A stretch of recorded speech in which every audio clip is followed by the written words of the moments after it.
السلام علیکم ورحمۃ اللہ وبرکاتہ نحمدہ ونصلی علی رسولہ الکریم اما بعد بسم اللہ الرحمن الرحیم۔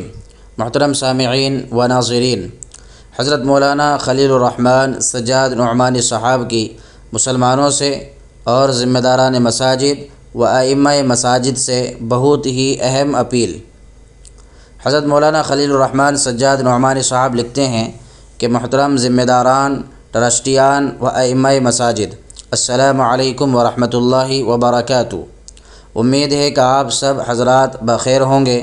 اس وقت ہمارا ملک جس قسم کے حالات سے دوچار ہے ان سے آپ بخوبی واقف ہیں۔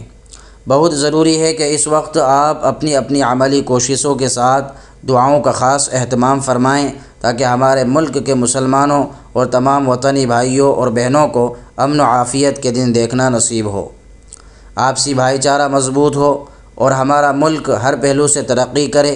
اس سلسلے میں راقیم کے آپ سے دو گزارش ہیں، یعنی حضرت مولانا خلیل الرحمن سجاد نعمانی صاحب کی آپ سے دو گزارش ہیں۔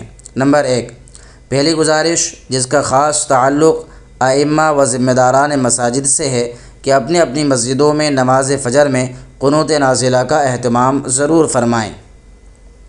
نمبر 2، دوسری گزارش جو تمام مسلمان مردوں اور خواتین سے ہے کہ ہر نماز کے بعد درج ذیل دعائیں پڑھنے کا معمول بنا لیں۔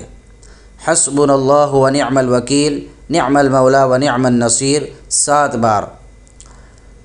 دوسری، اللہم انا نجعلک فی نحورہم و نعوذ بک من شرورہم 7 بار۔ آپ سب سے گزارش ہے کہ اس پیغام کا پرنٹ نکال کر ائمہ مساجد تک پہنچانے کی فکر ضرور کریں۔ اسی طرح ائمہ مساجد سے بھی درخواست ہے کہ اپنی تقریروں اور جمعے کے خطبوں میں اس پیغام کو عام کریں۔ والسلام، آپ سب کی دعاؤں کا محتاج و طالب خلیل الرحمن سجاد نعمانی۔ محترم سامعین و ناظرین، یہ حضرت مولانا خلیل الرحمن سجاد نعمانی صاحب کی طرف سے بہت ہی اہم اپیل ہے۔ خاص طور سے ائمہ مساجد و ذمہ داران مساجد اس طرف توجہ دیں۔ محترم ناظرین و سامعین، آپ سے گزارش ہے کہ اس پیغام کو اپنے دوست احباب کو شیئر کریں اور دوسرے لوگوں تک اس پیغام کو ضرور پہنچائیں۔ السلام علیکم ورحمۃ اللہ وبرکاتہ۔